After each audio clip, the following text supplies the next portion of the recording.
ito ay rated SPG. Striktong patnubay at gabay ng magulang ang kailangan. Maaaring may masiselang tema, lengguwahe, karahasan, sexual, horror o droga na hindi angkop sa mga... Habang nagtatagumpay nga si Marge, biglang sumulpot si Randall at nag-iwan ng babala.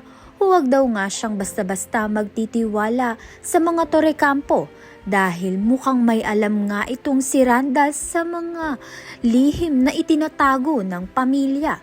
Sa kabilang banda naman nga, sa pangalawang pagkakataon, hindi na nga pinalampas ni Marge ang pagkakataong makapagtrabaho muli sa mga tore-kampo. Ginalingan nga niya ng husto, kaya naman nga't labis na na-impress si Greg.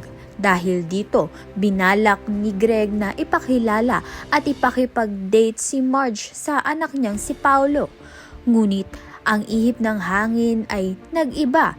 Nang makilala nga ni Edward si Marge, agad nga nahulog ang loob ni Edward kay Marge na naging sanhi ng matinding tensyon at away sa pagitan nilang dalawang magkapatid.